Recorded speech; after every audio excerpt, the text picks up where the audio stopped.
Is this the one?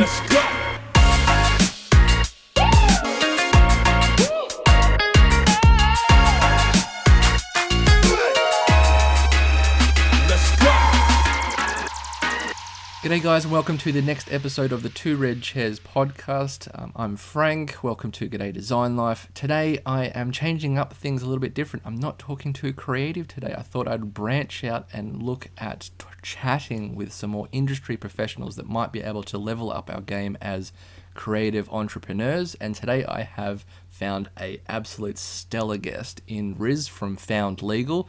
Riz is a legal, I guess you could say, hotshot because she knows what we are doing as creatives and is here to help us, knows what we're about in terms of things like trademarking, contracts, all that kind of stuff. And I reached out to Riz originally because I found her page on Instagram. I was very impressed by the content and wanted to get to know a bit more about her and also ask her about trademarking my own business ventures. So I thought it'd be amazing to have her on a chat to share her wealth of knowledge because she was so open and willing to engage with me. And here she is today, Riz from Brisbane, Australia. How are you doing? I'm doing wonderfully, thank you. And thank you for having me on the show.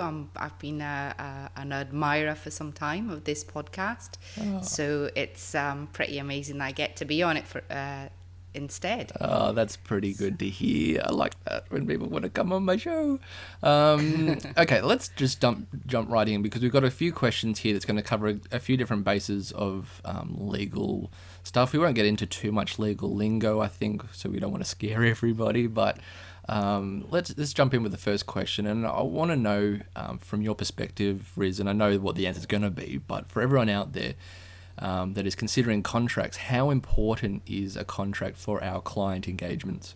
Super important. Look, you're probably thinking, and your audience is probably thinking, of course she's going to say that, she's a lawyer. But honestly, it's one of the best things you can do. In my view, it is much cheaper to be proactive and have the right contract in place that covers you and your client. You know, the obligations, sets them out clearly, sets expectations, and protects your copyright. And without it, you're being reactive because it's very, very expensive to chase down the client for example, for any outstanding fees, chase them down for anything else without the benefit of a proper contract, basically. For sure. And that's probably the thing is most of us as creatives, if we're not going into engagements without a contract and then something does happen and shit hits the fan, and then that's when we're becoming reactive rather than proactive. Correct. And then it's open to interpretation. You know, you going to court is expensive. Trust me on that. Yep. It's super expensive. I have a matter, not my own, thankfully, but I know of someone who's spent about $200,000 in court so far, just fighting over, a claim. And basically the argument is over interpretation of each party's intentions. Gotcha. Because there's no contract in place. And this has been ongoing for some time, though, I should say. Sure. They should have called it quits many months and years ago. But yeah, so look, it's just a very expensive and not to mention stressful exercise to invest in negativity when you can be proactive and have the right terms in place at the beginning. Yeah. Because it's a combination of costs as well as the mental stress of dealing with something like that. Yeah, for sure. As well. So, and people don't realize how stressful that can be. So your attention is taken away from potentially growing your business, dealing with new clients. Instead, you're dealing with an existing client who's not paying you. Yeah, that's got to be. It's not time well spent. Yeah, that's got to be some poison in the arsenal there that I would imagine would harbour for many, many years afterwards as well. Absolutely. Yeah. Absolutely. Yeah, so I think that's probably the big thing with contracts and probably why many creatives might be scared away from it is just, you see these contracts that might have pages and pages and pages of clauses and sub-clauses and all this legal jargon that us as creatives isn't our domain. And I remember back to when I first started my business, I made a point of contacting someone that I knew that was in the legal space to help me craft my contracts, and they're now like 10 pages long and they're just, I wouldn't say they're even bulletproof, but it's kind of imposing, and I understand why. And so, look, if we're confused by this and it's not something that we could do ourselves, contacting someone like yourself, Riz, to create a contract kind of template that could be used as a master sort of template for a service agreement with our clients, what are we kind of looking at for some kind of fee for that? So Frank, I provide fixed fee and value pricing. It's kind of difficult to give you a specific price. Look, my templates are $595 if you want a price. Sure. So that's priced. But in terms of my time, it depends on the job. It depends on the complexity of the job as well. But once I give a price, that's it. There's no adding time on or minutes, counting the minutes of every phone call, etc. It's the price I've quoted. So unless, as you can understand, unless you go outside of the scope in a big way, it's not going to cost you any more than what I've originally quoted you. And normally, in fact, I have yet to increase the price on a job because I've quoted correctly and we've stuck to the scope of the job as well. Geez, if you were a designer as well, you'd be doing very well with that, sticking to your price. I mean, that's pretty much how we would operate as creatives. Absolutely. As well. And we adjust to the problem that needs to be solved. So, yeah, look, if you do have a big, complex contract that you need to have every different in and out covered, then, respectfully, that's your time and effort. Absolutely. And look, I don't believe in having too much legal jargon. I don't believe in having 40 pages. That is not reflective of the job or the contract. It should really be about setting out the obligations of each party, setting out the terms around getting paid, when you should get paid, what the approval process is. All the pain points that a designer would experience should be addressed in the contract. And as long as those things are very clear and addressed, it doesn't have to be 40 pages. My contracts tend to be between 6 and 10 pages. And then you have your proposal or scope of work, whatever you want to call it, that's kind of unique to each client. Look, I think in terms of the grand scheme of things, the $600 base price for, say, your templates, to be honest, for me, for mine, is fairly, always very reasonable, especially for what could happen, without one, let's say, or you find, a very basic one on the web. And I see a lot of these websites that do offer, a template-based kind of contract, but they're usually like one page and they cover off a couple of points, but it isn't really tailored to your business as well. And I think that's probably the big thing there, is that depending on what kind of creative services you offer and the way you operate, I think it's definitely a great investment to be chatting with someone like Riz here, for you guys listening, to scope out a contract that works for you. Now, if we talk about contracts as well, I'm always wondered about this question, and I hear different things, is kind of how binding is a contract, like a written out contract that we all think is bulletproof and set in stone and everything like that. As we hear stories of clients even going AWOL when there's a contract in place and don't pay. What happens there? So a contract is definitely binding once it's been signed by both parties. So you can't, just walk away from that. But with regards to clients who either go AWOL or don't pay, look, my view is try communication first. Pick up the phone, talk to them if you can, email them, go through that process first before you start thinking about letters of demand and then, potentially small claims courts. So it's worth having a conversation with the client first if you can. Before you start sending reminders and sending a letter of demand. So before you go nuclear, I guess is what I'm saying, try the communication route. But this is, to be honest, so this goes back to having the right contract in the first place and how you manage that as well. For me, I look at the arrangement that you have with a client holistically. So it's not just the contract, it's how you communicate, how you set expectations with the client. So, for example, a lot of us operate in the online world now. So your website is your reception. It's your first point of contact. It's the first time you create an impression with your potential client. So your website should set the scene. as to how you operate. For example, your website T's and C's should have things like, if you have a cancellation policy, spell it out. If you have a booking fee or booking policy, spell that out there. When you have your consultation with your client, set the expectations as to how you want to be paid. And you know, if you have had experiences or poor experiences with clients not paying, well, why not think about how you can address that by having milestone payments instead?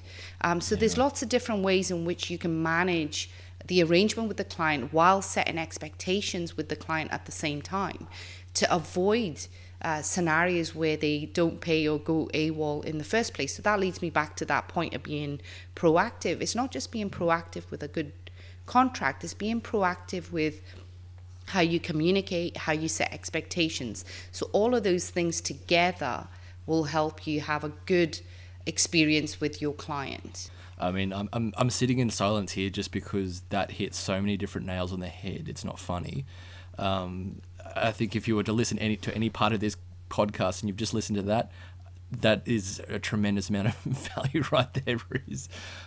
Because I think that's a lot of the different things. It's not just the contract that we have to rely on. It's setting that foundation for that relationship that you build with a client from day dot. If the relationship is tripping over itself from day one, you probably know that it's not going to end particularly well, potentially.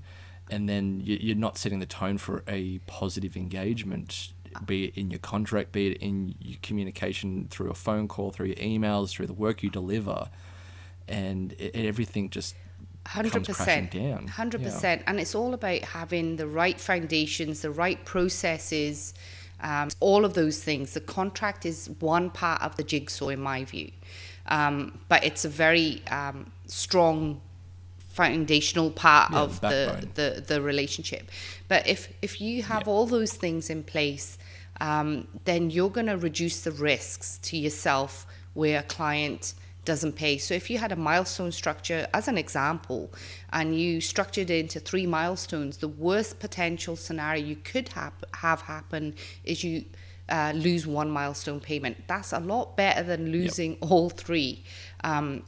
If you take a deposit up front and then break it down into milestones after as well. So at most you lose is 1 milestone, and that's so much better than losing, half the fee or all of the fee. Yeah, of course. I mean, that's something I kind of do is typically it's a 50-50 split for me, and the final payment, happens before final deliverables are even turned over. So there has to be that trust there from your client with you as much as you have trust with them. Correct. So, it's a mutually beneficial sort of thing here. If the trust isn't there and you're playing, Russian roulette with each other at the two ends of a stadium with a gun. Correct. It's not the kind of work you want to be doing. No, and like I said, open communication, consistent communication, consistent setting of expectations is kind of layering the journey with the client. Yeah, and when you do that, they're not going to be upset with having to pay you the milestones before the job's handed over, because you've already set the expectation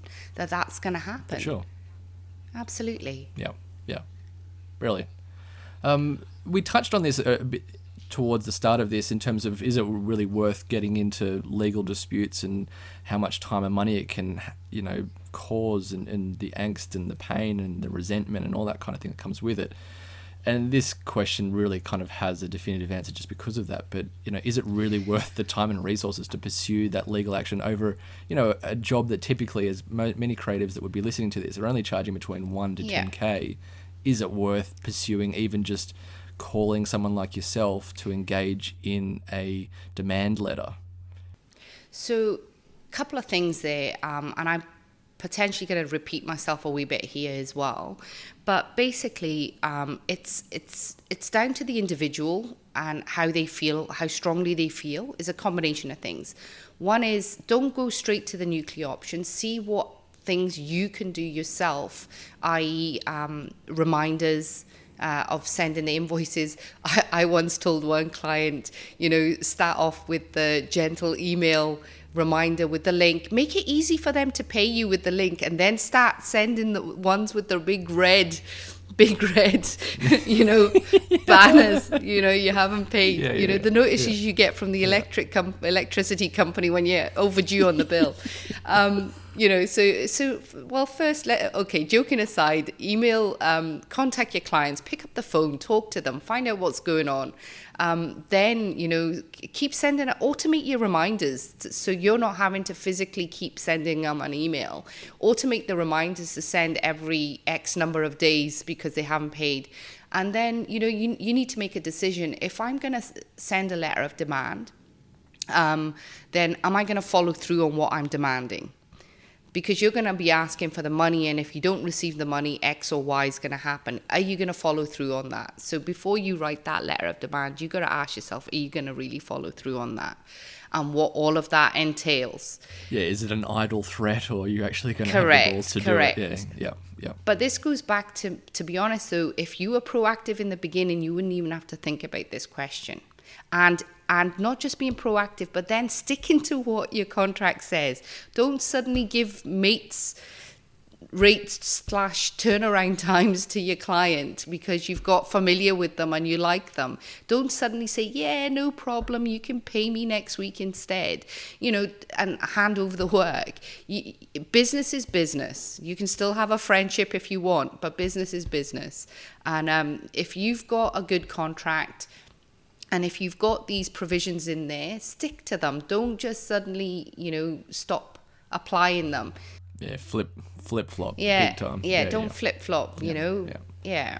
I think that's one thing that I say to many clients, and some of them are people that I've known for up to a decade now, in that sort of relationship, either former colleagues that have asked me now for work. And look, I say, no hard feelings here, but I'm going to provide you with a contract. I would like you to sign it. But this is the terms for payment and everything. There's nothing personal about it. It's just how I operate my business, and I don't want to treat anyone differently in that respect. But then the same thing as, sending work over for approval with a big copyright watermark over the top of it, until payment is issued. It's just these things that, I apologize for them because they don't look pretty or anything like that. But in the same respect, I'm sure they appreciate that you are taking your business seriously, and doing, right by your business to make sure it is a profitable business. And if they want what's best for you, the same as you want what is best for them, then, you're home and hosed. 100% agree with that. Yeah. If we move into one part of a contract that a lot of creatives might get a bit confused by is copyright. And I know there's two different ways of going about copyright in terms of assignment and licensing. I might get you to maybe just describe briefly those two and why they're different, and which we might be doing as, let's say, a designer rather than, say, an illustrator or someone that does art or that creates fonts. Yeah, so let's talk about designer. Let's think about surface designers, for example, where you create a beautiful design and you enter into a contract with a company and they want to use that design on, say, plates. Mm-hmm. Okay? So if your intention is to make it something only they can use and nobody else, then you're giving them, and you intend to retain the copyright in that design, then you're giving them exclusive rights to use that design on plates. Sure. Okay? The other option is that you assign copyright to them. If you assign copyright to them, you're no longer the owner of that copyright. They can do whatever they want with that design. Yep. If you only license it to them, then the license, this is where it gets a little bit tricky, and I'll try and explain it, and feel free to jump in and make sure I'm clear on this. But with the licensing, there's two types of licenses. You can have an exclusive one or a non-exclusive one. The exclusive one means you've created it uniquely just for them. Okay. The non-exclusive one means you're going to sell it to others as well. Gotcha. Okay. Yep. So there's those two options. Then with the exclusive one, and this is important as well, or non-exclusive actually, but let's stick with exclusive because I don't want to jump around and confuse people. So if you grant an exclusive right for the company to use that design on plates, and you charge them for that, they then go and use it on, say, bed linen. Yeah. If your contract is not clear that they can only use it on plates, you've just lost royalties to the bed linen. Gotcha. So you need to be very clear in your contract. If you are providing a license to create, firstly, you're creating something exclusive for them. Secondly, you're giving them the license to use it only on plates. You be specific about that. If you are not specific, you will lose royalties if they use that design on other things. Sure. And that's what's very important. The other thing that's important is people forget to say what territory applies. Is it Australia-wide? Is it only state, say only for New South Wales? Sure. You might want to use that design with another client so that design might be only exclusive to this current client for New South Wales for plates. You might want to give that design to somebody else in Queensland for something else. It depends on how you want to structure your arrangement with that client. Yeah. But you need to be very, very clear. I had a scenario with a surface designer where she wasn't, unfortunately, the terms she originally had were not very clear around the licensing and the scope of that licensing. And the client was able to use her design on other things, which meant she didn't get paid royalties for that. That's a shame. So we fixed up a contract for future arrangements, and I had a chat with her and I talked to her about the differences and what they each meant, which helped her understand and then negotiate the correct terms going forwards. But it is super important that when you design something and you want to give a license to somebody, so that means you still own that, it's still your copyright, then you need to be clear what kind of license you're giving them. Is it for a specific thing? Is it for a specific territory? Those are the kind of things you need to really think about. Yeah. I think to probably put into a real context that the listeners would definitely understand is for an exclusive design that we might make, it might be a design for a t-shirt for a company so that they are only allowed to produce t-shirts with that print for a certain amount of time in, let's say, Australia for that specific purpose only. It can't go onto a hat, it can't go onto anything else. Whereas a non-exclusive license would be something like a font. So if you design a font and you want to have multiple people use and work with it for their works, like I do with the fonts that I use for G'day Design Life, I have use of that, but I don't own it. It still lies with that person, that font foundry that created it. So that's a difference. Whereas, let's say for a logo, my understanding is that you want that to be assigned to the client, not licensed, where they have full ownership of that going forward, and it's totally their copyright that it becomes once they've paid you and you send it over and it's done. Correct. Perfect. Whew, Yes. maybe I should be a lawyer.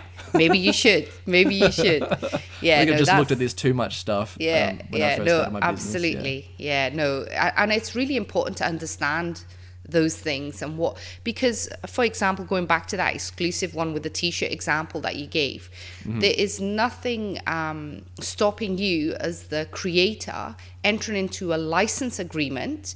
So you would have started off with a services agreement with that client because they approach you and say, hey, I want you to make this awesome, I want you to make me a design for t-shirts.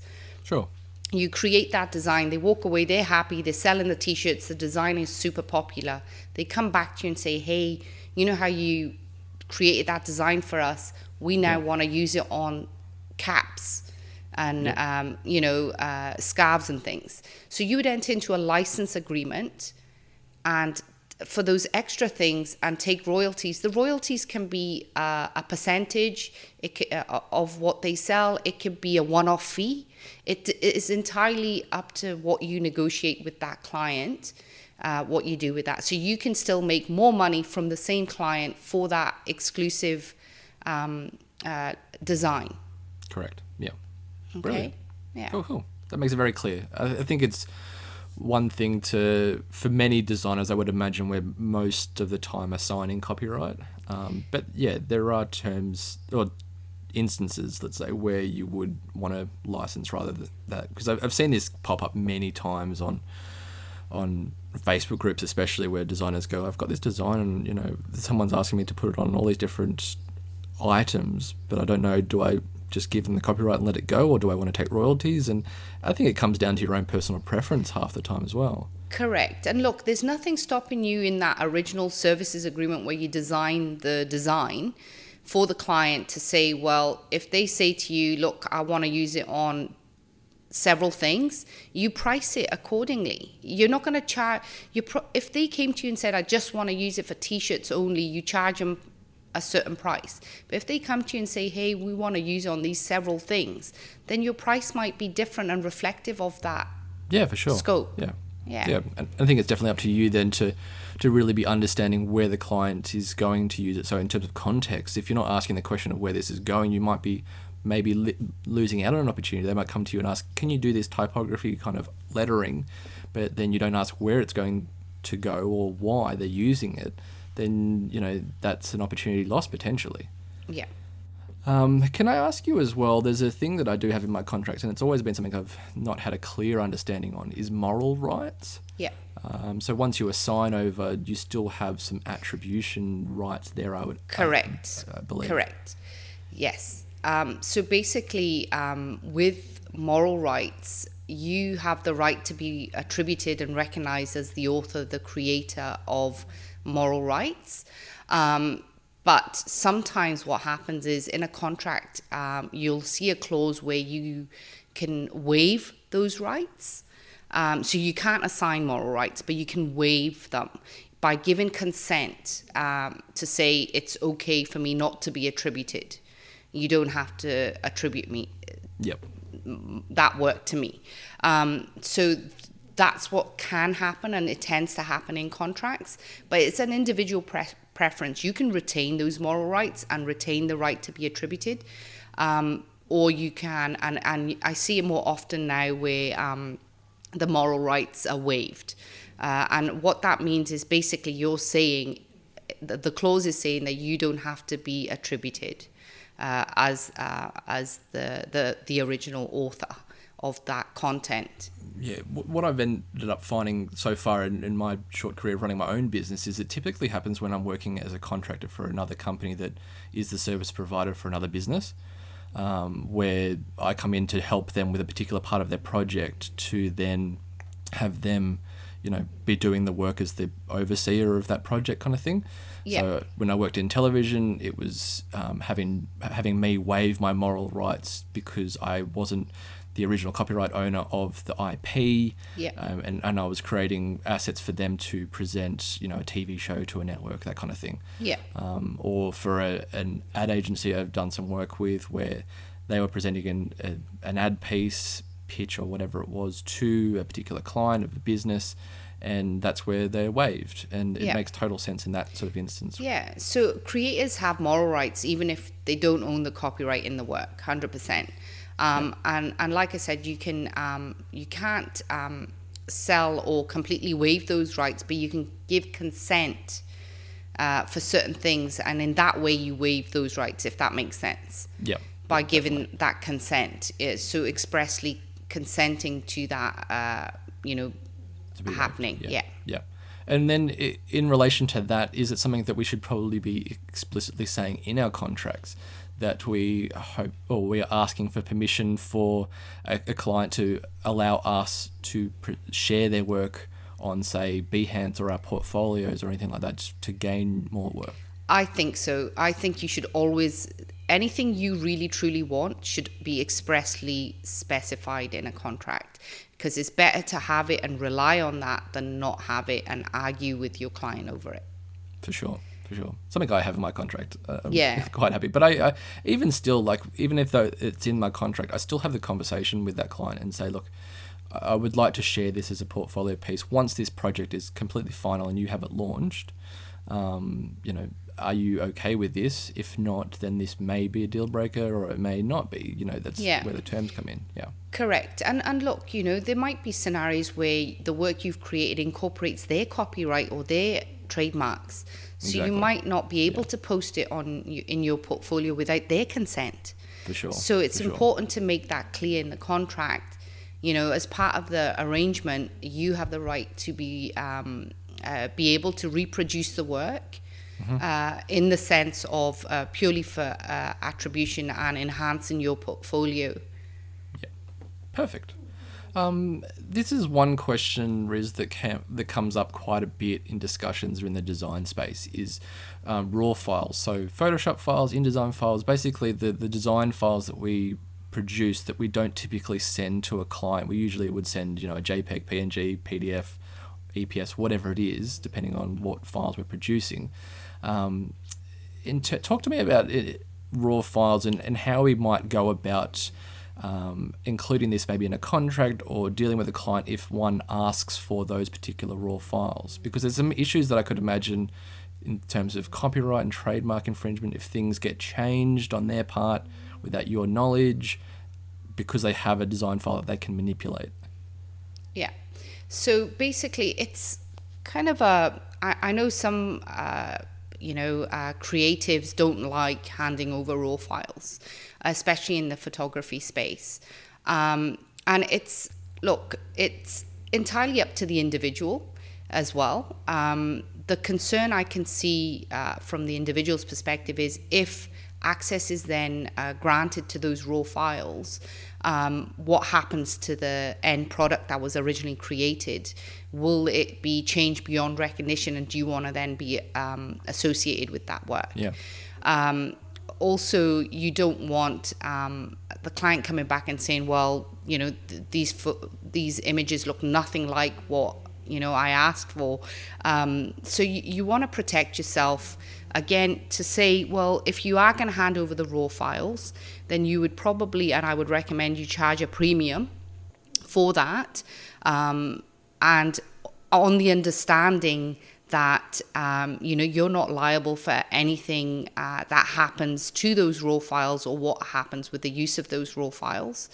And if necessary, maybe even call out that if the end product that you designed or created has changed significantly, that it doesn't reflect your work, then you might not want to be attributed either. So maybe call that out as well.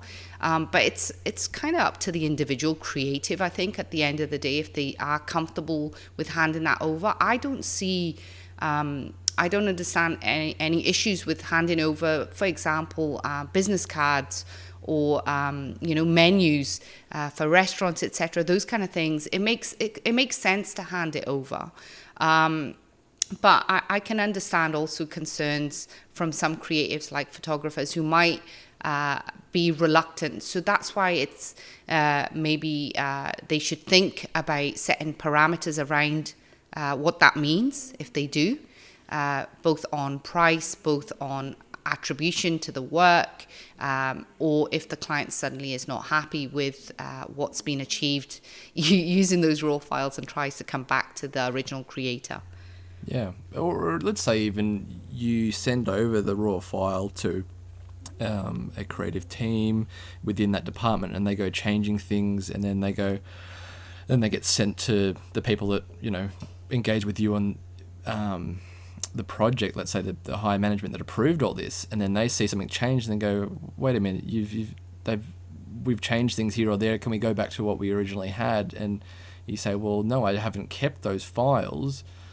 Sorry, that's kind of on you guys now because you've manipulated what I've provided you with, and that's not on me, that's on Correct. you guys. Correct. And that's why it's important to make those things clear if you are planning to hand over raw files.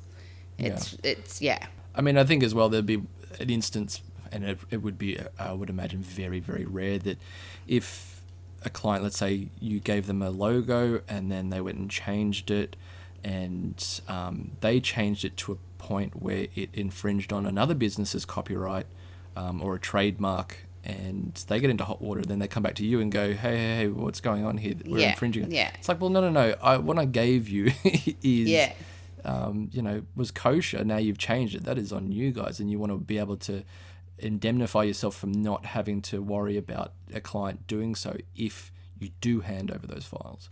Yeah, so it's 100%. You need to be very clear. But look, some people just don't like handing over the raw files, and that's fine. And some do.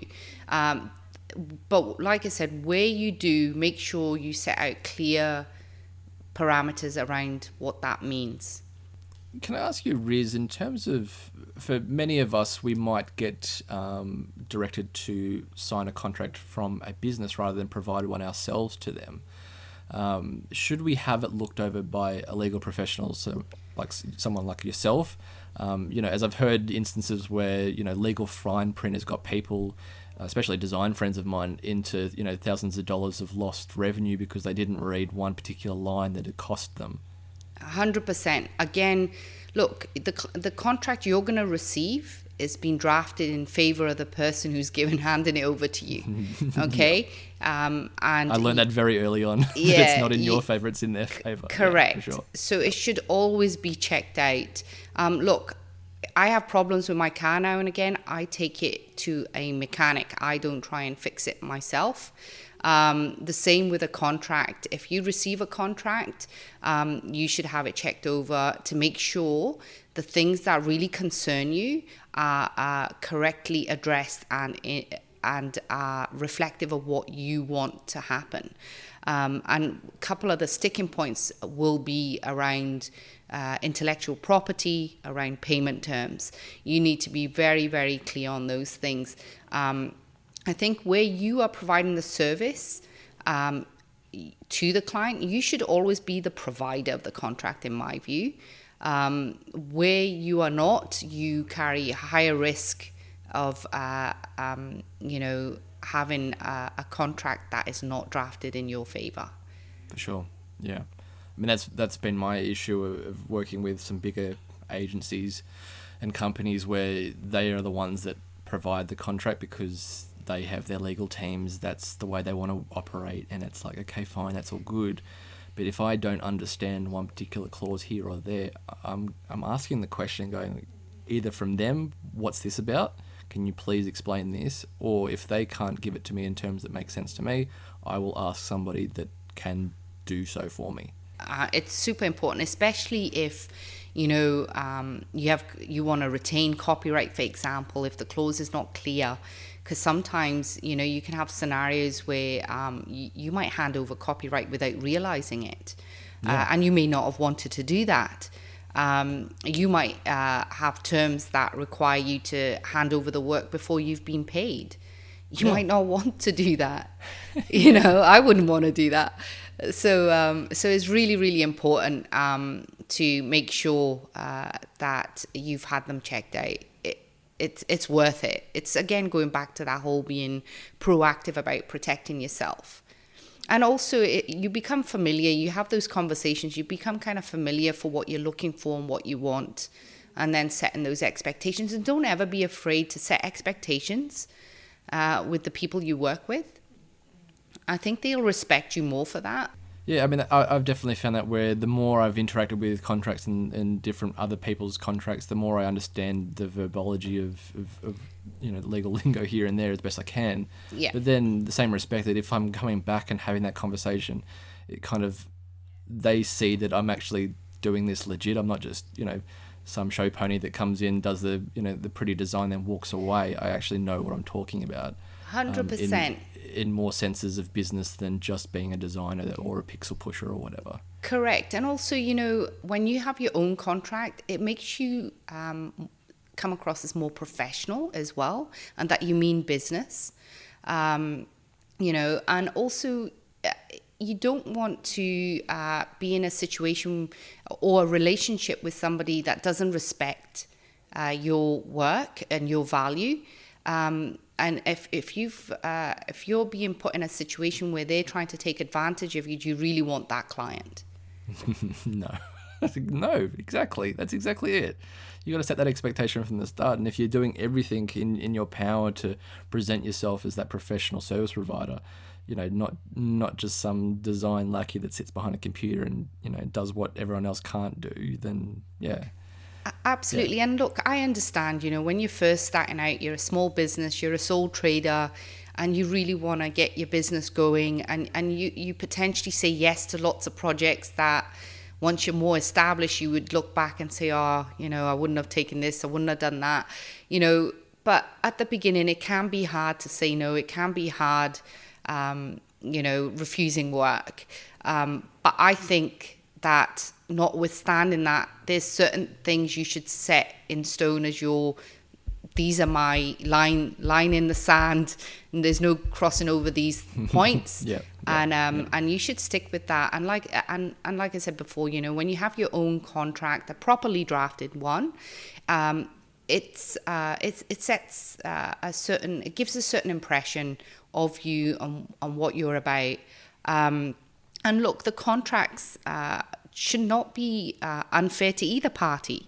They should be setting out obligations of both parties. Obviously, certain obligations might be a wee bit more onerous than others, but it depends on the situation. They're not onerous for whimsical reasons. They are onerous for a purpose. So it should always be a bit of give and take. Definitely. Yeah, I would agree with that. I just thought of one quick one off the top of my head of designers that may not enter into an engagement with a client and not have a contract. Things like a proposal or an email or a verbal agreement still potentially valid as a working arrangement there in terms of like a contract? It's not the best way, but it can be under I'm going to use a legal word, common law. You can have where there's an offer and acceptance, where you've made an offer, they've accepted, and money's changed hands. You could argue, but the thing is, you would need that all interpreted in a court of law if things go wrong, if you see what I mean. It's always better to have a proper contract than it is, but equally it's also good to have something rather than nothing in writing as well, in a worst case scenario. Absolutely. But the absolute best way to protect yourself is a solid agreement that reflects both parties' interests and obligations and etc. But something is better than nothing, I guess. Yeah. I just thought I'd throw that one out there because I remember putting that out in a post a few weeks back, and I remember you commenting on it about verbal agreements or even an email where somebody can be entered into an agreement just from accepting certain terms and there being a period of consideration and then into money exchange, and that's a formal kind of a contract in a very loose sense. But I think you just for favor of doubt, you don't want to be going into one without one. Correct. Yeah. Let's finish on this one, Riz, and it's more about websites. So as creatives, we generally have a home base of ours being a website, and typically we might have a form or many forms for someone to subscribe to our newsletter or to contact us, where we're capturing that person's name, email address, and a body of a message maybe. What is it that we need to do to protect ourselves on that website? Is it things like a terms and conditions page or a privacy policy, which is all those big long pages of terms? Well, firstly, I don't think they have to be big long pages. Okay. But what they should be doing is setting, again, that magic word I like to use, setting expectations. Okay, so your website terms and conditions, your website's potentially the first port of call for the client or potential client. So your terms and conditions sets out, well, this is how this website operates, and this is how we may operate as a business, in addition to some additional terms and conditions you might need to enter into if you want to use our services. And it also protects you from potential liabilities as well. A good terms and conditions on your website. The privacy policy is something else that you need. It's important. If you have any kind of contact form on your website that takes details like emails and names, you need a privacy policy. And it doesn't have to be legalese on War and Peace in terms of, several pages, but it just needs to clearly set out and communicate to the visitor who you are, what you do, why you collect the information, what you're gonna do with that information, and what their rights are and what the obligations are on them and you in regards to that. In the very simplistic sense, that's what it needs to do. And you should most definitely have a privacy policy if you take any kind of personal information on the website. 100%, you need that. But without it, you could be in trouble. With the terms and conditions, again, that kind of clearly sets out to the user, again, who you are, what you do, your expectations around, using the website, accessing the content on the website. You might, have blog articles there. You don't want them. This impacts other industries more, I guess, than creatives. But it clearly sets out, if you, for example, if you sell images online for downloading, you might want to make it clear in your terms and conditions. Well, it looks this color, but it might be a different color when you receive it. Gotcha. Because people can, funnily enough, complain that they didn't get the color they wanted or something like that. So it's little nuances like that, and limiting your liability to them as well, an important one actually. So it does a number of things. But yeah, you will need, out of the two, the privacy policy in particular, you will need it if you take any kind of personal information. Fantastic. Now, for everyone listening, I asked that last question because Riz does offer a template-based privacy, the way Riz says it, policy for us to use on our website. Now, she's giving away a couple of these templates, and what we're looking for in return for that is, if you are a big fan of the show, let's say, but even if you've just listened to this episode only, if you want to leave a great or a fantastic bit of feedback as a review on Apple Podcasts for this podcast, we're going to pick the best review that's there, or the most entertaining, whatever you want to put in there to make us laugh, especially me, because I like a good laugh. Riz will give you her privacy policy template to use, so you can put it up onto your website if you don't have one already, or you have one that's a bit lackluster, and this will really bolster and make sure that you are setting the good foundations and expectations for someone to visit your website and engage with you. So thank you, Riz.